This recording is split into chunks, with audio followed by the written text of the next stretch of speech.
I was quite the mess when I came in here. So she not only talks the talk, but she walks the walk. And I admire her program and what she does for us in these rooms. And with that, I give you Anna from Greenville.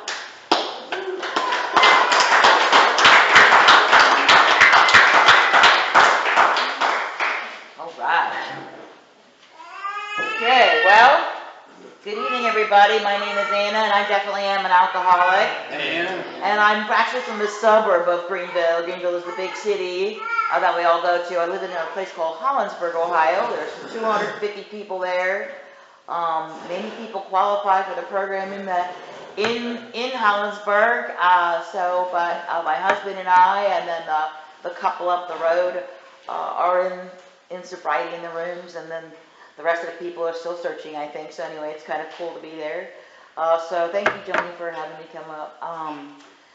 So before we get started, I just kind of wanted to say that we're directed to give our leads and tell what it was like, what happened, and what it's like today.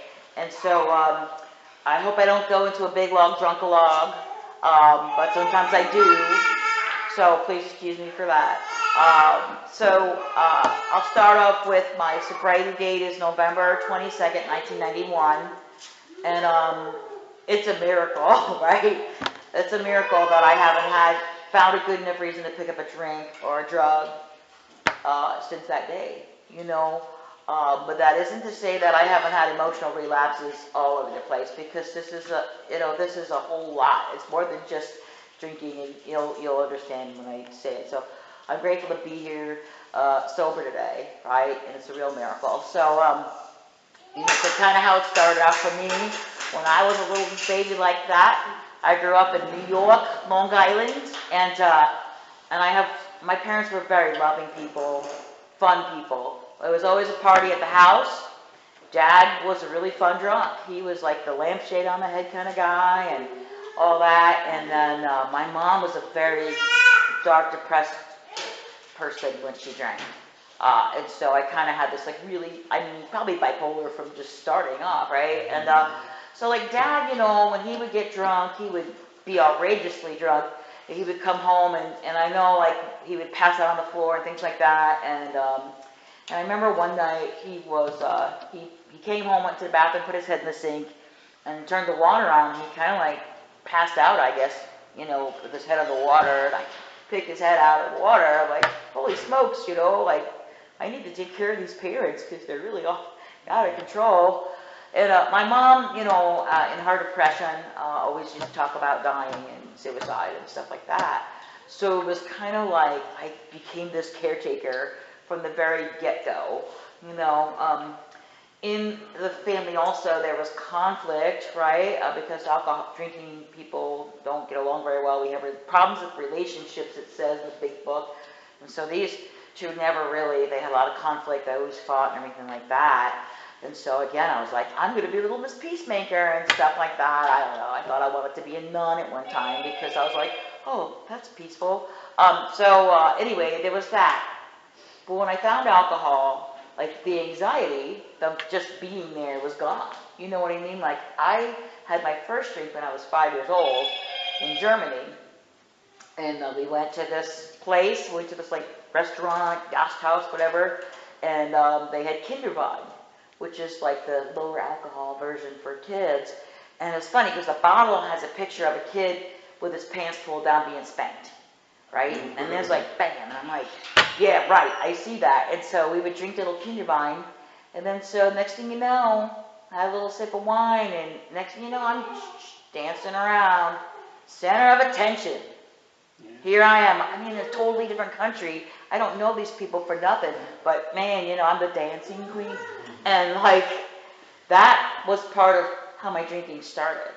You know what I mean? Like, in my early drinking years, I was the girl with the lampshade on her head. I was dancing on tables, dancing on bars, not necessarily behaving appropriately, as you can well imagine, in blackouts, too. That's definitely... Blackout started real quickly on in my drinking, and so as I got older, I've learned alcohol for all of my things, right? Like emotional issues. I remember my first breakup. I was so in love with this guy. My first breakup, and it was like, maybe a normal person would be like, maybe have a sip of wine or something like that. But I thought it was a good idea to have 5 shots of Johnny Walker Black in like 5 minutes. I thought it was a great idea. And, when it first happened, I was like, I felt really great. I was like, oh, I feel so good. And I love everybody. I love you. And all this other stuff. And then comes the point where I was, alcohol poisoning came in. And it was like, I had to throw up, obviously. So, kind of what I did between the ages of 13 and 25 was just that. It was like, I drank a lot. I didn't drink casually. I drank hard stuff. I drank to get effed up. That was it. I didn't really want to, anything else. I had no other reason to do it. And I would black out, and black out early. And then I have to figure out what I did the night before, And so there's still some blackouts I don't remember. But weirdly enough, sometimes all of a sudden I start to remember them like, oh my gosh. So that's kind of how it was with that. I would say drugs are a part of my story because I went to college in the 80s, University of Buffalo, and so I found my favorite niche of drugs, and it wasn't stimulants. I wanted to be like really out of reality, so I used to do a lot of hallucinogens. I used to smoke a lot of pot, and I used to like all that stuff. So I feel like that obviously affected my brain, right? And today, it's like pretty obvious that's what I did. It is. It just really is. So, anyway, I went to school, and the funny thing about alcohol is we're like this double thing, right? Like, I was the perfect student, man. If I was in your class, Joni, you'd be like, I love that child. She's perfect. Because that's how I was taught to behave. If I'm perfect, nobody will notice what's going on in my family. If I'm perfect, I won't bring stuff home to my mom to get her upset, because God knows we don't want that, So I always got, really good grades. I could have gotten straight A's, but I'm perfect, but I was also like kind of lazy, so I didn't have to study. And I got good grades. And I dressed very well, and I was very well behaved, and I was the teacher's pet everywhere. And it was really weird. I remember looking at my one of my report cards, and they said that the comment in the line was over-conscientious. Like, what does that even mean, right? Over-conscientious. I took everything so seriously, right? And my relatives used to say, oh, yeah, she's 10 going on 50, And it was because I had adult responsibilities and adult things I had to try to figure out and do in a kid's body. So, yeah, that works great. And so I arrived in college with the only coping mechanism to deal with life and adult stuff is drinking. All the solutions. That was my solution. Drinking wasn't a problem. It was my solution, right? So I really am setting myself up to fail big time, and I did, I often think back at a time, I became a mom when I was 5 years sober, by the grace of God, and I had a teenage daughter. And I remember, her going through the mean girl crap, in school. And I remember her, asking me, Mom, what did you do when you were doing that? And I felt very empty when I told her. I said I didn't have anything for her. Because I drank through those years. I didn't have any coping mechanisms for her. So, so I feel like it's amazing even in sobriety, when you look at what alcoholism takes from you.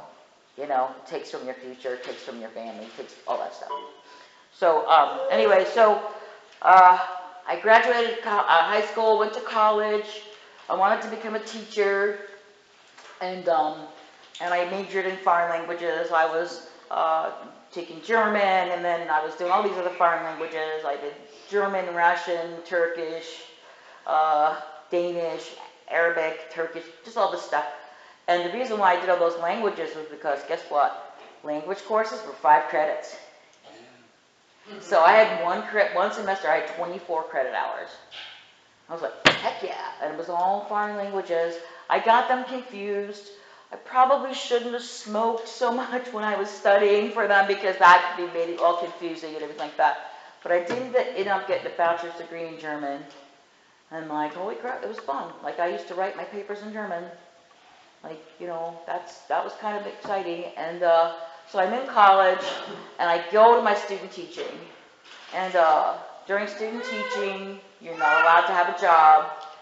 And so I was, you know, kind of just relying on mom and dad's money and things like that.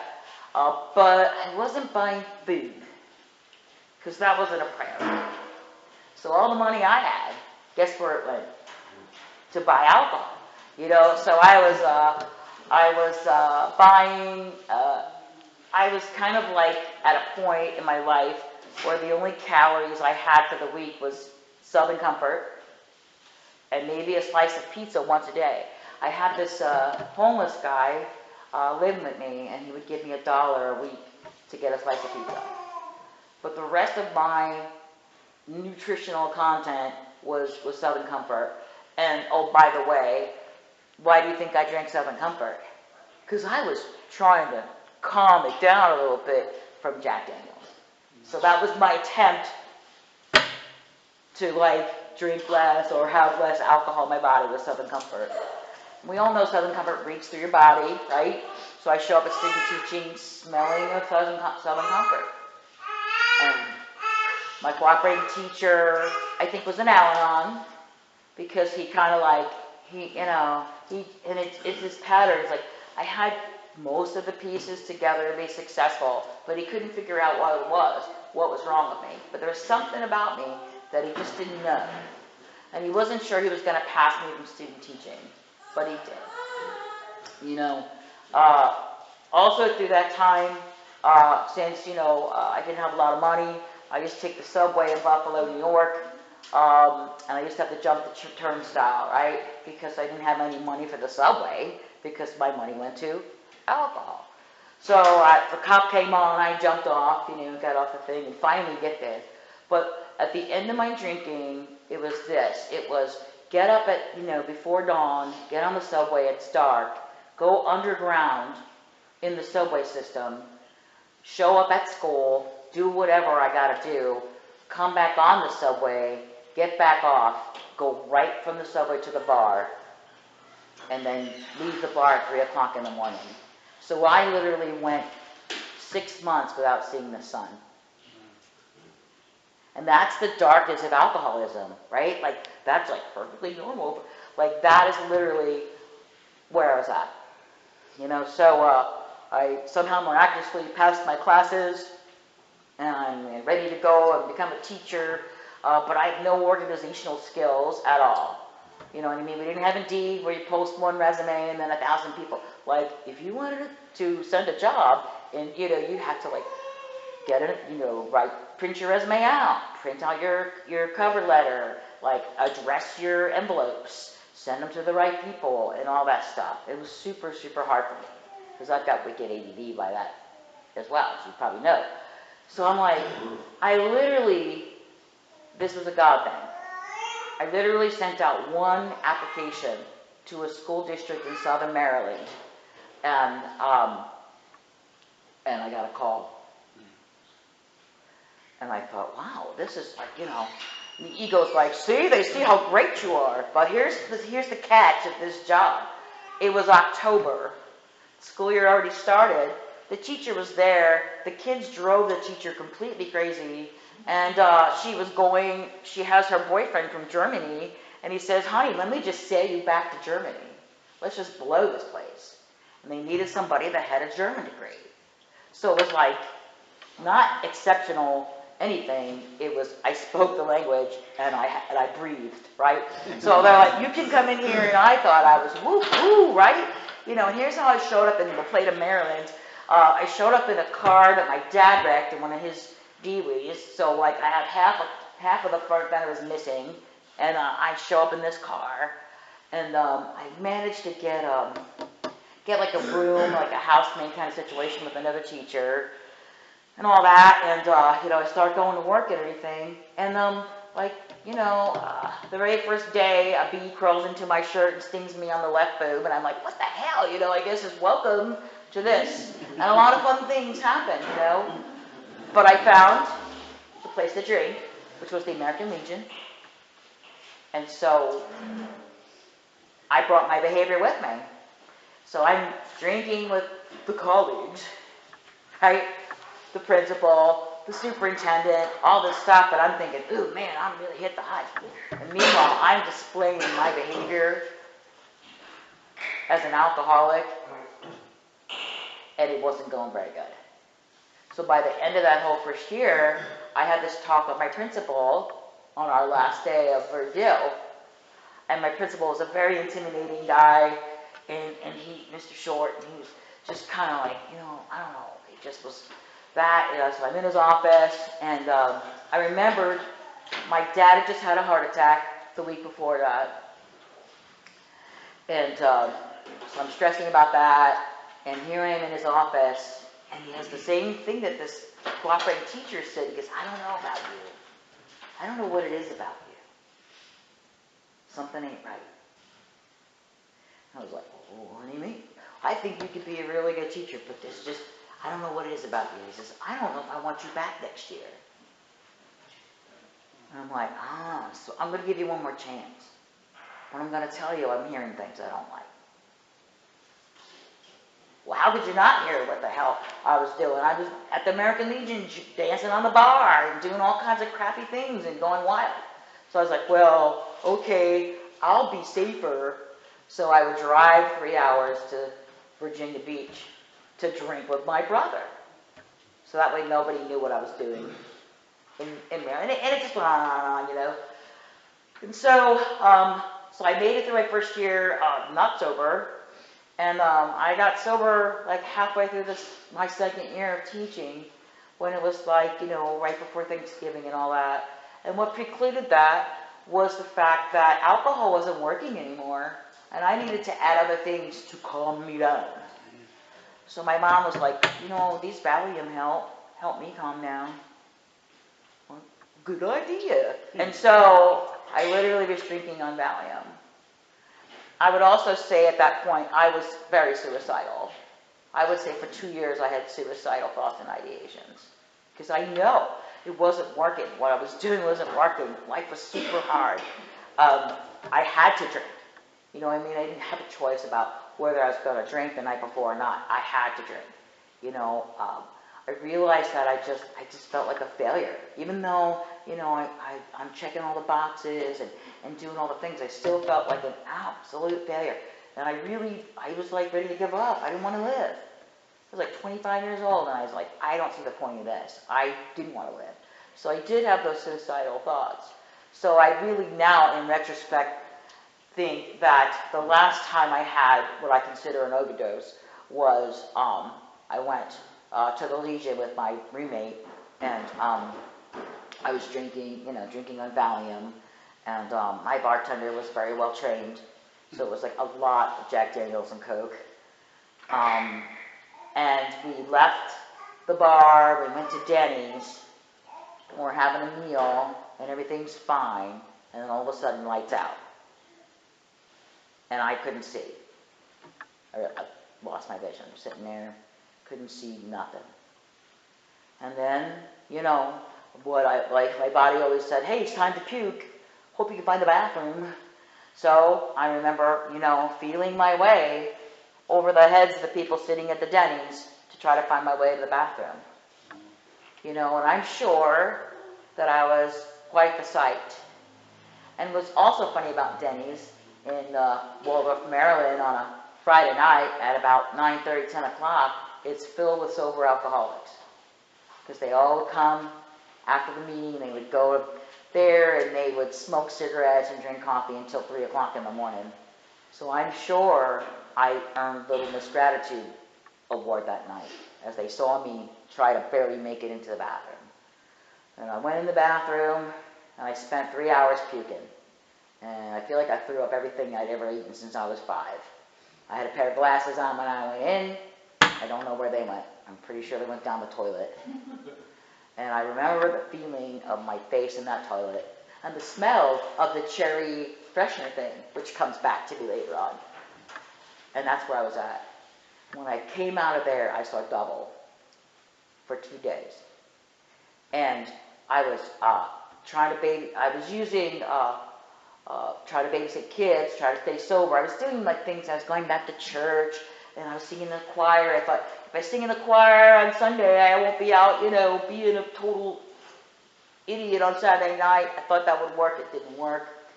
I offered to volunteer to babysit for my friends, but inevitably there was a box of Franzia wine in the damn refrigerator when I opened it up, and so I would babysit drunk. And so, the day after this happened, I'm driving these 2 children around, and I'm still seeing double. Like, thank you, God, that I did not hurt those children. And so, the whole week after that, there was a reflection of what was going on. Oh, and one other thing, I had met a person who was sober at Alcoholics Anonymous prior to this, talking to this guy on the phone, and he was kind of like really trying to help me. You really need to go to AA. But I wasn't ready until after this. When I talk about this to friends that are nurses, they said, well, kind of what happened to you, dear, was your blood pressure dropped so low from drinking and doing benzos that you were almost dead. That's why your vision went first. So you're almost dead. So now, that's obviously been established. Go to my first meeting. I go way out of town. I don't want anybody to know I'm an alcoholic. Who do I run into but the president of the teachers union who's at the meeting? She walks up to me. I'm like, oh, God, And my first meeting, I show up, and it's like I had a choice to go to Al-Anon or AA, right? And the Al-Anons were not having fun. Yeah. They were sitting there. You know why? Do you know what wreckage we alcoholics create in the lives of those that we love? So they were not having fun over there. The alcoholics were having a good time. They were sitting there smoking cigarettes and laughing and all that. I was like, I'm over there with these guys. So my very first meeting, I show up, and I'm there, and, oh, and by the way, I had a drink before I went, just to let you know. And the topic was ego, and I didn't know you weren't supposed to share. So I shared. I raised my hand. Oh, I know all about ego. They're like, we bet you do, right? And my boyfriend has a terrible ego. So I'm like, how ridiculous, how funny is that? I get my little 24-hour chip, and I'm off to this. And this is a week before Thanksgiving. So the Friday before Thanksgiving, I go to my first AA meeting. I meet this lady. She says, do you think you can go a whole day without drinking? And I thought you asked me the theory of relativity. Like, that was the most profound question of my life. What? Hell, I don't know. I've never gone a day without drinking. I never had. I was like, I guess I can try. She gives me her phone number. She says, if you're having a hard time not picking up a drink tonight, give me a call. But don't call me after you drink. Simple, right, to the point, good. So I get up the next day, it's Saturday. I find there's a young people's group down in Waldorf, Maryland. I go to the young people's group. I pick up another white chip, right, because I don't realize you're only supposed to get one of those. Pick up another white chip. Why? Because people clap for me. I'm like, yay, Anna. And the young people's great. It was a great group. It was a bunch of bikers. I was like, yeah, this is cool. This is just like, yeah, all right. So that was the first day. The second day was a Sunday. I went to Willis Park. It was a speaker. And God paid this woman to tell my story. Like, literally, like, this woman walks up, and she is exactly everything about me. And I'm like, oh, I bet that's a scam, or somebody must have paid her. Right? And so I hear my story the second night. I'm going, oh, my God. Just like her. So then the next day was Monday, and so much fun. It was the teacher's day from hell. And I walk in, and I don't know, I can't remember what exactly the kids were doing, but they were being really, really loud and rowdy and all that. And it was 3 days without a drink. So I was kind of shaky. I was kind of depressed. Kind of like thinking, oh my God, I don't know if I can do this. Wanted to die. Suicidal again. All that stuff. And I remember that there was a meeting at the Catholic Church in La Plata. It started at 5:30. And I realized I was smart enough to know that people in AA show up an hour before the meeting to make coffee. And there would be somebody there at 4:30. So I could sit there because I was going to drink, commit murder. I don't know what the hell it was, but 3 days off of alcohol, I was DTing. And I show up, and this guy is sitting there, and it took him 18 years, but he finally got his 1 year token. And I walk in the room shaking, and he just says, sit down. And he gives me the keys to the church. He's like, you got a job now. You're going to be the coffee maker. I was like, are you crazy? He's like, nope, this is what it is. I had this job for a year, spirit rotation. You're going to be the coffee maker. And do you know what? That saved my life. Because I had nothing else to live for at this point. I really, really didn't. But I had a job as a coffee maker. And I was going to be the best damn coffee maker ever. And the old timers would say, bring these cookies. I had to bring special cookies for each old timer. I was all this because I'm a people pleaser. But I had a reason to show up. And I used to carry it was the big coffee pots. It was like the 5-gallon, those things weighed more than me. And I would carry this big ass thing of water, and that thing would take forever to brew. And I would sit there, and while it brewed, and the sound of the brewing, the little whir, I would sit there as quiet.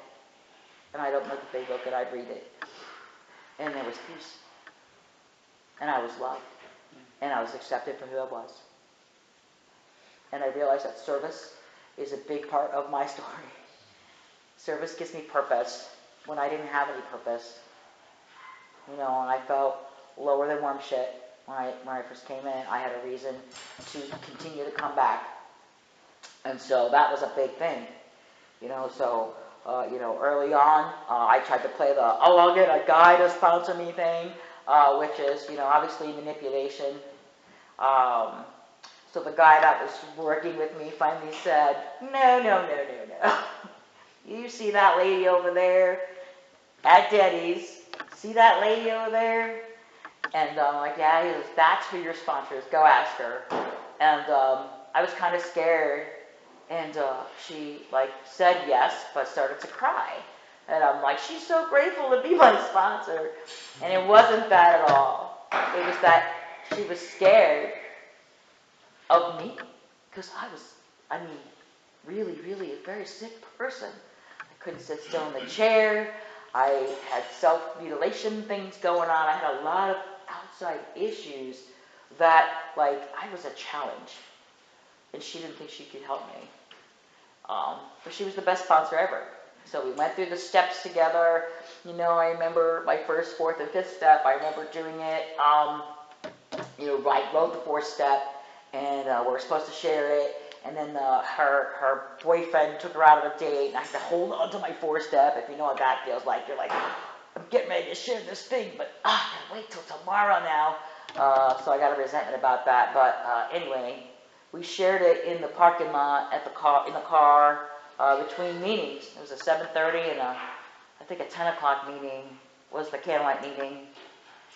And so I'm in the car, and it's raining, and I'm pouring out my heart. I'm talking about my resentments. I'm just literally, we're having this, you know what that moment feels like if you've done this. And I'm laying all the stuff down. I go back into the meeting, and it's an 11-step candlelight meeting. And I felt like I really belonged at that point. I felt like a little bit of peace. I kind of started to sense that my higher power was guiding me through this stuff. And it was a great moment. And then as I drove home from that meeting that night, remember it was raining the whole night. And when I got in front of my house, it was not raining anymore. And I saw these fireflies kind of go up to the sky. And I looked, and I finally saw the stars. The clearest I'd ever seen in my life. ever.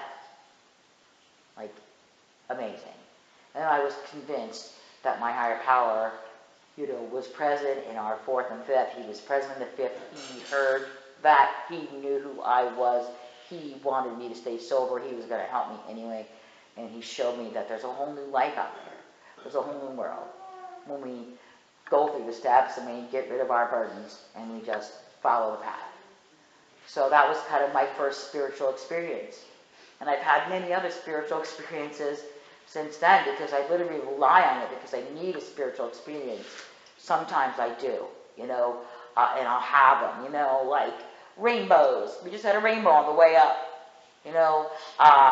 things like that. And, sometimes I'll doubt, like, are you there, higher power? Are you listening? What's going on? And he'll always send something, back in Maryland, people have like bumper stickers on their cars from AA. They have like, honk if you know Bill W. Or, I don't know, let go, let God, or any of these little slogans.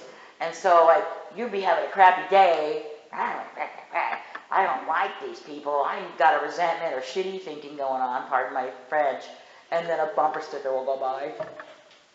It happened to me one time down here, if anybody remembers old Tom R. from Greenville.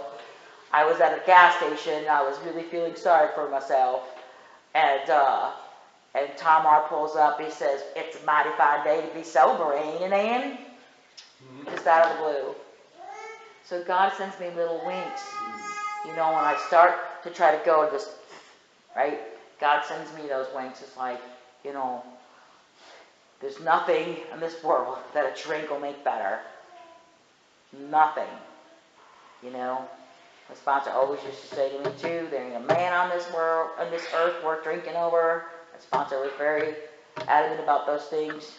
My first sponsor was the very best thing that could have ever happened to me, and I miss her. She passed away from COVID back in 22. I've had a few other sponsors since then, and you know what? Still the same thing. God has always said, what I needed, God would send. When the student is ready, the teacher will appear. And God has taken care of me with that. In terms of, making the amends in the 8th and the 9th step, and the promises come at the 9th step, right? And it says that you'll know new freedom and new happiness. Now regret the past, never to shut the door on it. Comprehend the word serenity, we will know peace. Those promises come true after you start making your 9th step amends. And I remember having those gifts, right? Those things being given back to me. This was one time I've gone through the steps a few times because I've had to. It's not a one and done thing for me. There are times when I have to revisit my 4th step and go through and make amends because I can get very far off the beam. It says that in the big book without actually picking up a drink. And I remember the one time I had this amends to make to my uncle. I was famous for borrowing money and not paying it back. I borrowed $20,000 from my uncle. I made no effort to pay it back. None. And I was really bad at managing money at the time too. Imagine that. And so I call him up and I'm making this amends to him. And I'm like, I want to make amends. I'm sorry I haven't made payments. I want to make payments. I realized that what I was doing is selfish and, inconsiderate, and please, accept my amends and I will start paying you. And he was like, that's great. No problem, girl. We spent the next 3 hours on the phone and he told me everything about, here's an uncle that you see, Thanksgiving, you don't know him. He told me stuff in 3 hours that just literally made my hair stand up. It was an absolute spiritual connection about who I am, how I got to be who I was, about my dad. He filled in so many pieces, And I feel like for me, recovery is getting little pieces of me handed back. Every time I do a step or I talk with somebody or I go to a meeting, I get information or clues about who I really am. And I get pieces of myself back. Because the biggest thing is that, I have this, what do you call that? That syndrome, imposter syndrome. Holy crap, that's alcoholics. Imposter syndrome. If you really knew who I was, man, you wouldn't like me. And so I always feel like every time I do the steps, I could be honest. I could be honest with everybody. This is who I am. This is it. Live and uncut. You know, you get what you see. Like, it's so freeing. Because I could step into be the person that my higher power created me to be. And I'm still a work in progress. I'm not perfect. And I make mistakes and I find stuff out and I go, oh God, I got to go back to, got to do the steps again. And it's really okay because recovery is discovery. You know, and I think it's life affirming for me, right? Like, I get to, as long as I don't pick up a drink, no matter how bad my day is, I'm a winner. Right? My higher power is evidence that the fact that I didn't pick up a drink today is evidence that my higher power is working in my life. And then I'm going to be okay. Because my track record so far of being okay with crap is 100%. You know, I've been through funerals, deaths, burying best friends, burying family members, all this stuff that life can hand you. Like, it can be really rough, but I've never had to go through any of it alone. I have people in the fellowship, in the rooms of Alcoholics Anonymous that literally, they love me for who I am. You know, and helpful, and just, you're never going to meet a group of better people that really care and will help you than in this room. And I think that's a big part of how I've been able to stay sober. So I am really grateful for the opportunity to share a little bit of myself with you guys tonight. Thanks for listening, and thank you for a good 24, and I'll pass. Thank you.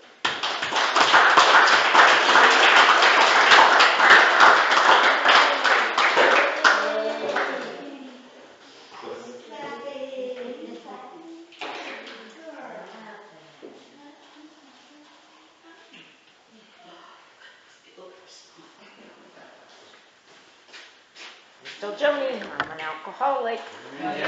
Thank you very much. I so relate to your story. I haven't thought of this in a long time. When I first got sober, I felt so lost. I had gone out to the cemetery. My mom and dad had already passed away by the time I got sober. And I was there, and I was leaving, and I was like, I don't know what to do. Just give me some kind of sign that I'm doing the right thing. And I was in Coldwater, and I look up at the church steeple, the church in Holy Trinity, and there were the two brightest stars I'd ever seen, one on one side and one on the other. And at that moment, I knew that was them. And I missed so many of those moments in my life because I was drunk. And as long as I can have clarity and I go to the places that I should be, and I ask my higher power to place me where I can best serve them, I know I'm going to be with the people that I need to hear or have a message for me. And this isn't a religious program, it's a spiritual program. And our higher powers can look very different. But I believed in a bottle of Miller Lite for a long, long time. So I'm grateful that I believe in a higher power today that guides my life. And I don't know, there was just so much more I related to in your story, and I always love to hear it. And with that, I'm going to open up the room for comments, if you care to comment. Thanks, My name is Wes. Yeah, what? I'll take a crack at this. My name is Wes. I'm an alcoholic. Thanks. That was just awesome. Yeah. I was just thinking, this guy got really lucky to hear this story. He's got to think every meeting's like this, but this is special. Thank you. Thanks, Wes. Good luck, so there. Hey, real quick, congrats on your year, Mindy. I'm really super proud of you. And Chris, keep coming back. Jim, I thought, Jim, that's awesome. Waiting for, got some 7 months spread. Awesome. Anna, that was exceptional.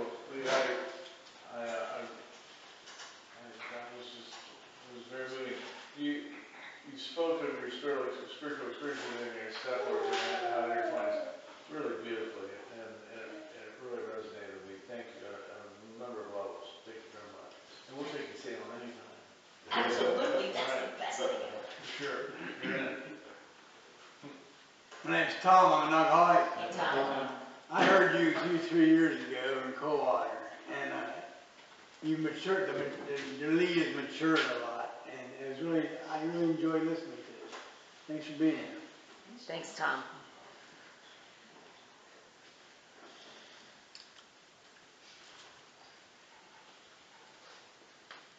Anybody else? All right, well then, who you see here, what you hear here, let it stay here. And we'll meet down there at the end for the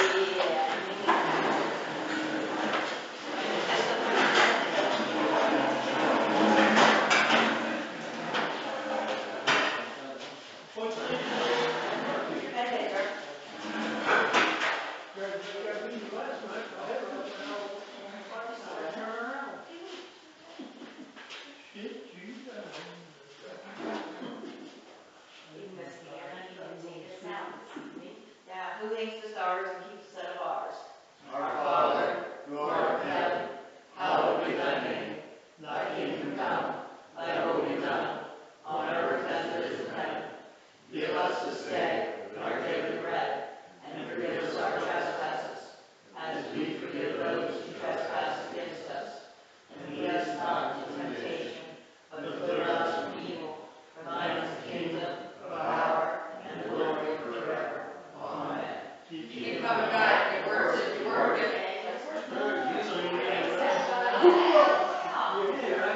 Nice to see you again. I'm glad you're still coming and you're still getting it back.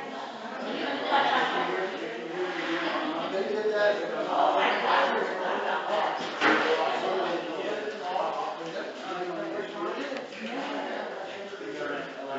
Yeah. Well, the crap, I don't remember next door, remember that? But like, hey, I'm glad you're still around.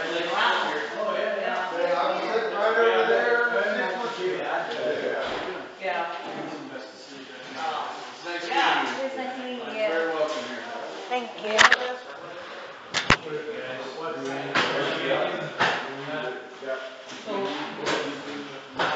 So anyways, just Don't for, buy it. I'll bring it. for that, YouTube.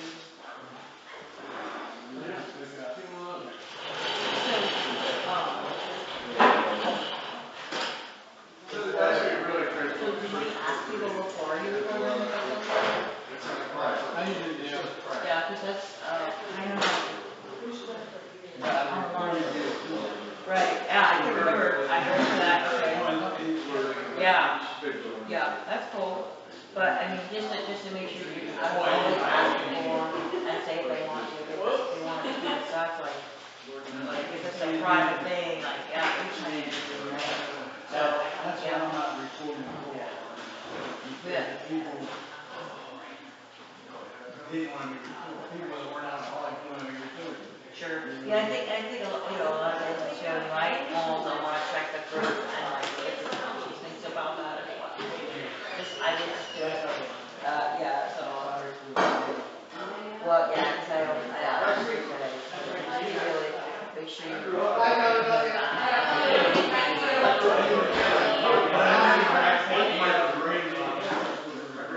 Oh, wow, that's funny, I didn't know if I wanted to even hear it.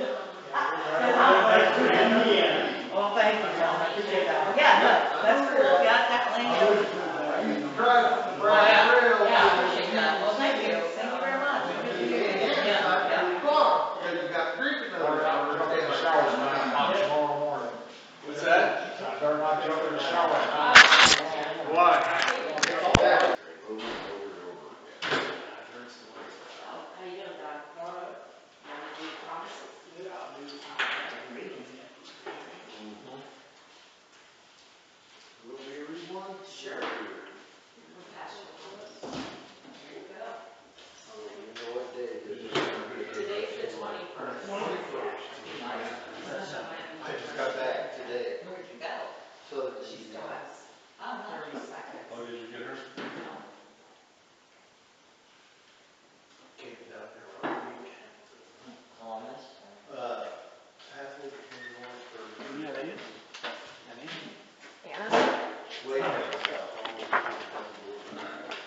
told you she had 30 seconds yet. I knew she'd come through. Who's the store? Chris.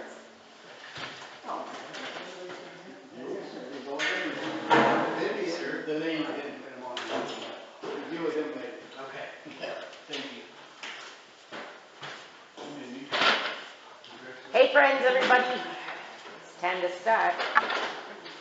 My name is Joni, and I'm an alcoholic. Welcome to the Fort Recovery group of Alcoholics Anonymous. Would you please help me open the meeting with the serenity prayer?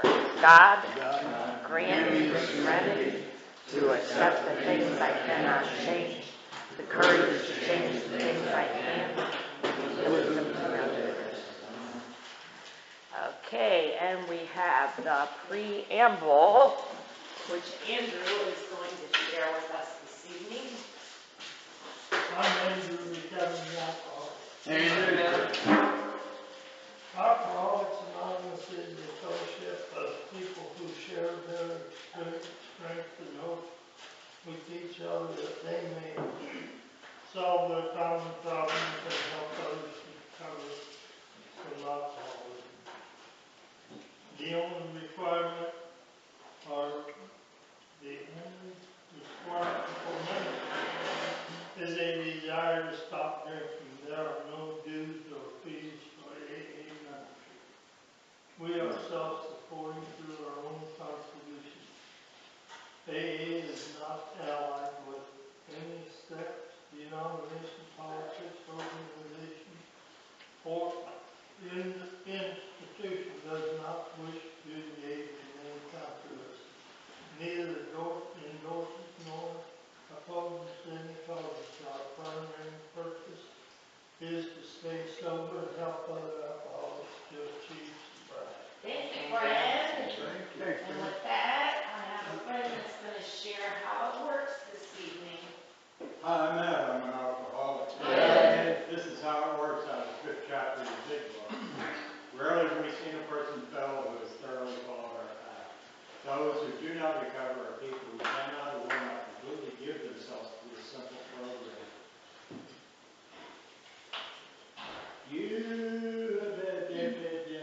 I just got lost.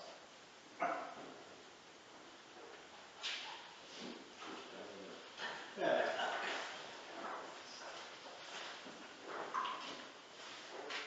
Rarely have we seen a person fail who has thoroughly followed our path. Those who do not recover are people who cannot or will not completely give themselves to this simple program.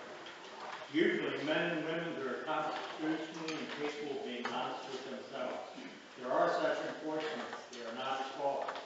They seem to have been born that way. They're naturally incapable of grasping and developing the manner of living which demands rigorous honesty.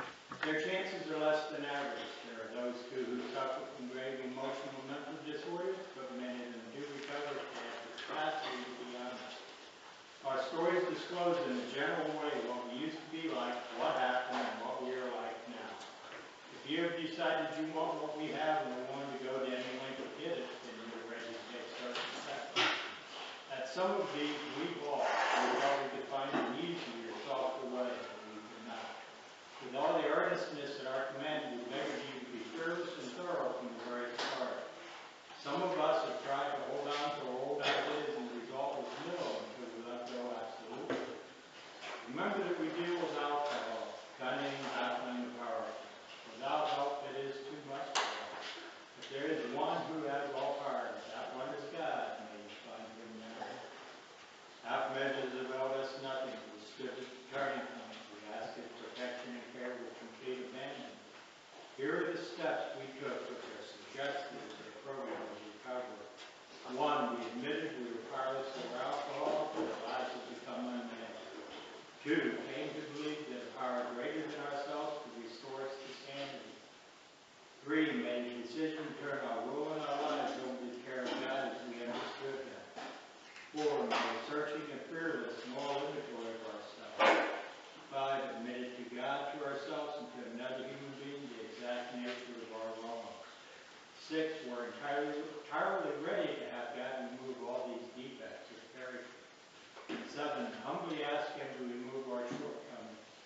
8, made a list of all persons we had harmed, and warned to make amends to them all.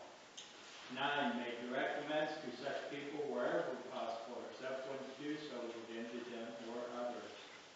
10, continued to take personal inventory, and when we were wrong, promptly admitted it. 11, sought through prayer and meditation to improve our conscious contact with God as we understood Him, praying only for knowledge of His will for us and power to carry that out. 12, having had a spiritual awakening as a result of these steps, we tried to carry this message to alcoholics and practice these principles in all our affairs. Many of us exclaim, "What an order! I can't go through with it." Sure you can. Do not be discouraged. No one among us has been able to maintain anything like perfect adherence to these principles. We are not saints. The point is, we're willing to grow along spiritual lines. Principles we have set down are God's true progress. We claim spiritual progress rather than spiritual perfection. Our description of the alcoholic, the chapter of the agnostic, and personal benches before and after make clear 3 pertinent ideas. A, that we were alcoholic and could not manage our own lives. B, that probably no human heart could ever relieve their alcoholism. C, that God could and would. Thanks, Ed. Okay. Thanks. And another friend that's gonna read the promises. Don Alcoholic. Hi, Don. We got the AA promises. One, if we are painstaking about faith development, we will be made before efforts or see we're going to how. None of these new happiness free will not return past the worst spiritual life, more how far the worst journey will live these lives, no matter how far down we go. Have gone, we will live our experience, convict and others, set feeling of ease with self-able despair. 7, we will lose interest in self-aim and gain interest in fellows. 8, self-seeking will slip away. 9, whole attitude, outlook on life will change. 10, if we fear people with economic insecurity will leave us. We will truly know how to handle situations which each by us will suddenly realize God is doing for us what we could not do for ourselves. So these extreme problems, there will be filled among us sometimes quickly, sometimes slowly, they will always realize we work for Him. Thanks, Thank Don. you, Don.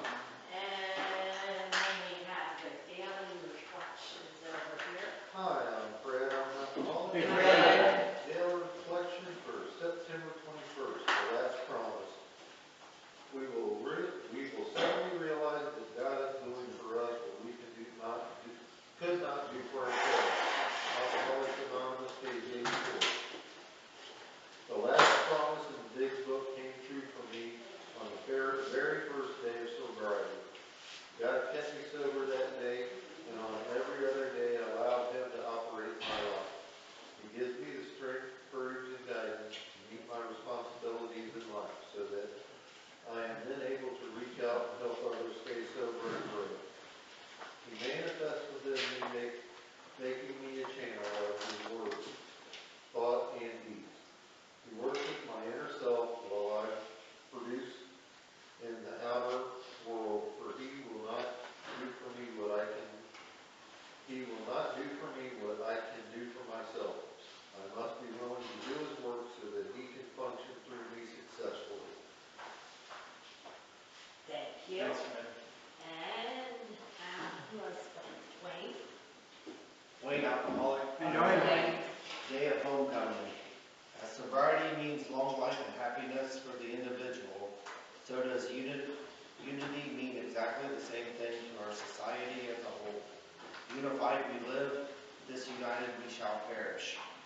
We must think deeply of all those sick ones still to come to AA. As they try to make their return to faith and to life, we want them to find everything in AA that we have found, and yet more, if that possible. No care, no vigilance, no effort to preserve AA's constant effectiveness and spiritual strength will ever be too great to hold us in full readiness for the day of their homecoming.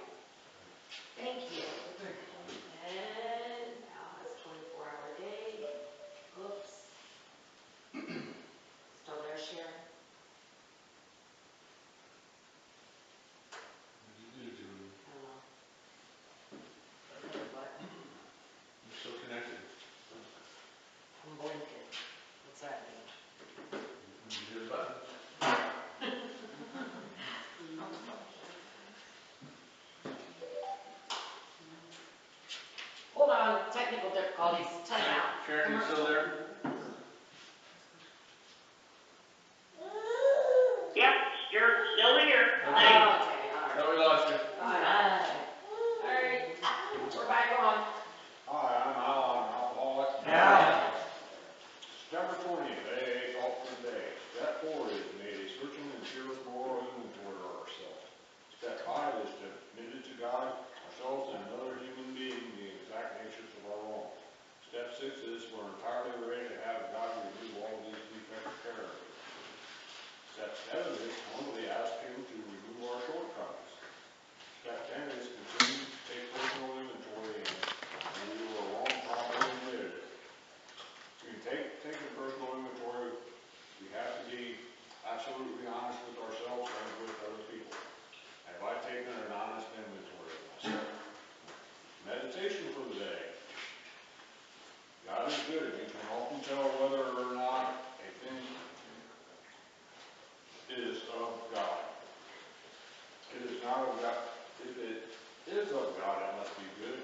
Honesty, purity, unselfishness, and love are all good. Unselfish uselessness is good. And these things all lead to the abundant life. Leave in God's hands and present the future. Knowing only that He is good, the hand that brings the future is the hand of God. We can bring order out of chaos, good out of evil, peace out of turmoil. We can believe that everything really good comes from God, and that He shares His goodness with us. Prayer for the day. I pray that I may reach out for the good. I pray that I may try to choose the best in life. Thanks, Al. Hey, Al. And then we have Jim. All right. I'm Jim, I'm an alcoholic. This year meeting, we got these here points to help celebrate various ones in sobriety. Beginning with the most important one, 24-hour plan. Anybody here for the first meeting since last week? All right.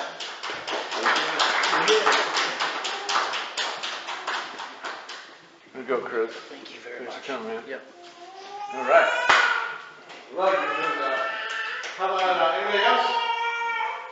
30 days, 60, 90 days, 4 through 11 months. Anybody have 7 months this week? Mine was last week. Oh, okay. Did you announce it here though? No, I got it down in southern Indiana. Right. My 7 weeks was last Sunday. There you go.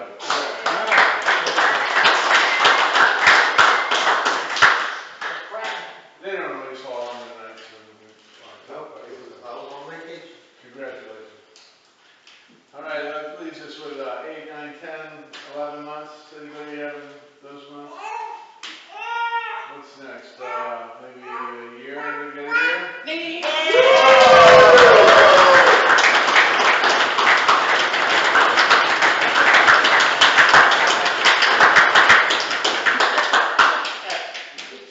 Thanks.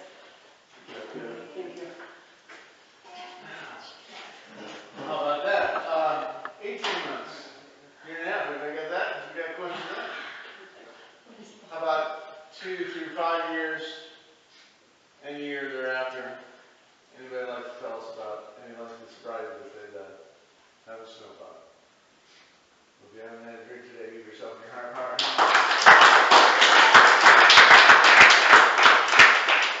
right, thanks. And back there on the table, we have some loose literature that's free for the taking. There's also grapevines back there, which have some really great stories in. You start getting a little, antsy, and they're good to just take out and read. And then there are big books and other books back there for the price that the group paid for them. And I have some announcements up here. Of course, 1 week from tomorrow is Kevin's annual fall bash. September 27th, fun starts at 4 p.m. We're going to eat around 5:30. Chili, brats, coffee, and water will be provided. Bring a side, snack, or dessert, and a lawn chair. There's A week some from yesterday.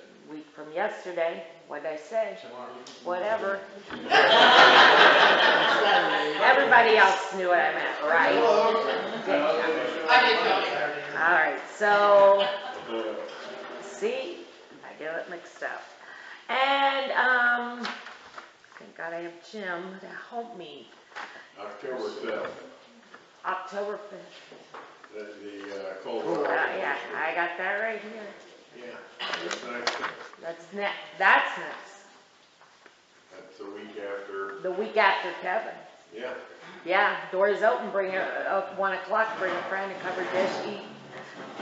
1:30, chicken will be provided. Lead is AA Sarah M. from Dunkirk, Indiana, and Al-Anon is Jenny H. from Springfield, Ohio. And that's at Coldwater Holy Trinity Church, 120 East Main Street.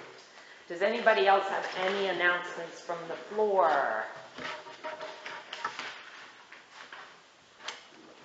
Okay, then we are going to go, no, I'm going to pass this here 7th tradition basket.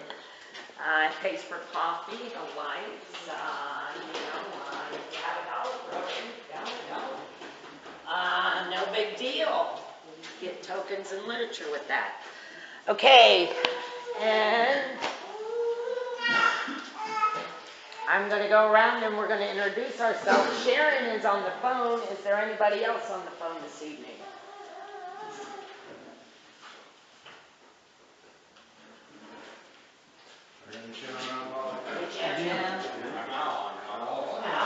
I'm Mindy, I'm an alcoholic. Mindy. Ruby, I'm alcoholic. Ruby. Kaylee, alcoholic. Kaylee. I'm Fred, I'm an alcoholic. Fred. I'm Ann, I'm an alcoholic. Hey, I'm Ed, I'm an alcoholic. Ed. Andrew, recovering alcoholic. Andrew. Chris, alcoholic. Chris. I just lost an alcohol. Yes. I'm Tom, alcoholic. John. Reagan, alcoholic. Reagan. Yeah. I'm Jared, alcoholic. You're not alcoholic. John. Okay, well, welcome all. So this is a lead meeting this evening, and I asked the lady to give this a lead tonight that was here when I came in the door some 15 years ago. And when she spoke, I listened because she definitely had what I wanted.